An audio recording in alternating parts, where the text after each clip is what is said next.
This is my favorite book by Leigh Bardugo thus far, like hands down, no question. And this is what she should have been writing all along. I went into Ninth House and kind of knew nothing about it. I'd heard it was this dark academia type book and it involved secret societies at Yale.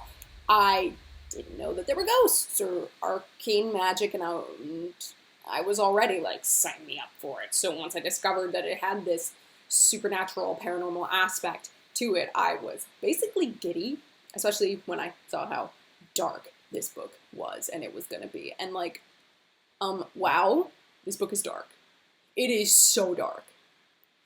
I love it. I honestly feel like this is the kind of darkness Bardugo has not only always been capable of writing, but maybe been even like itching to write for a while. I know that, young adult literature presents some aspects of kind of self-censorship. There's only so far you can really go before it might be considered a bit too much by either a publisher or even just yourself and your audience. Though I don't want to make it sound like that means a young adult author cannot write adult. That's quite the contrary. For example, I knew Jay Kristoff as an adult fantasy writer because of his Lotus War series long before he started writing like the Illuminate Chronicles with Amy Kaufman. And so when he started releasing his Nevernight Chronicle, I wasn't at all surprised that it was an extremely adult fantasy. And I was also not surprised that there were plenty of readers and readers' parents who were kind of outraged over the content, like, he's a young adult author, how can you write this for younger readers? And I was just like, newsflash, it's not a young adult book, it's for adults. So get off your high horses and learn to read. And Ninth House is kind of the same way. Ninth House features a lot of extremely intense subjects and does not shy away from them in terms of not only describing them, but also examining their fallout.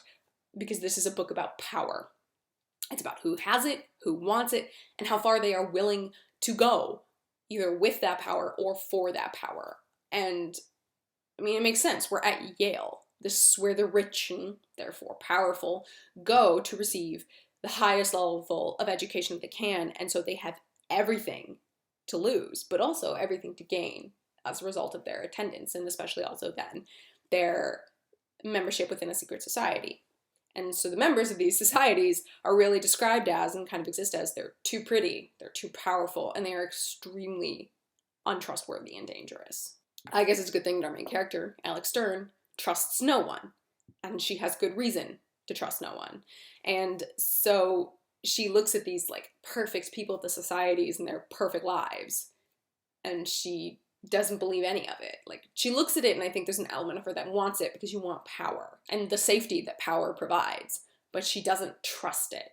She never takes any of these people at face value. Alex clings to this with really her entire being, to the one sliver of power that she does possess, because she knows if she lets her guard down, she'll just be thrown out of these societies. She'll be used up and thrown out. And so she has one card she can play, and she knows this. She sees the world for what it is. And what I love is that she comes out swinging in like every interaction she has as a result, verbally. Like, she's always on guard when people talk to her. She's ready to clap back at anything that's said to her. And I kind of love that defensiveness to her. Maybe I identify a little bit with it. And then we also have Darlington. Like, bless Darlington. We love him. He's this gentleman in a world that consumes gentlemen whole, and, will chew them up, spit them out. And Darlington really is nothing more, nothing less than really a genuinely good person. He's not perfect, he's got flaws, and he admits that he's kind of judgmental, especially when it comes to first impressions, and how he looked at Alex when he first met her. But he always tries to do the right thing, which is sadly kind of a rarity in this world. And for that, I love him. And I loved actually getting his perspective. I didn't realize this was going to be a dual perspective novel. I thought it was just going to be Alex. So to get Darlington, I actually loved his perspective. I loved hearing his perspective and his thoughts. I found it also kind of was a necessary addition to the story. We needed his perspective in addition to Alex's, because it gave us a bigger picture and a better understanding of the whole picture.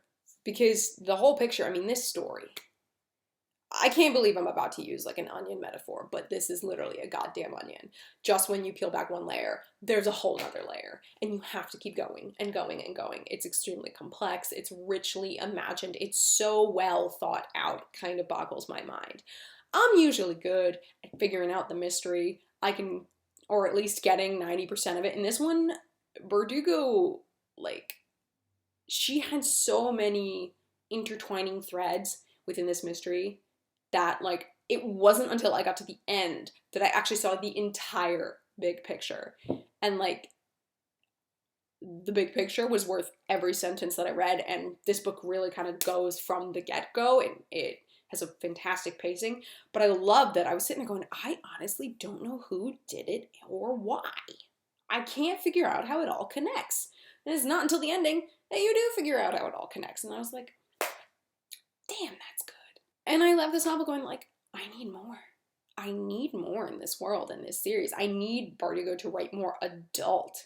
So I know this book, I'm sure, has probably been read by everybody because Leigh Bardugo is a very popular author. But if you haven't read it, this is kind of that dark academia book that you need in your life, with really phenomenal characters, a deep exploration of the themes, especially of power, and I will say a lot of dark content.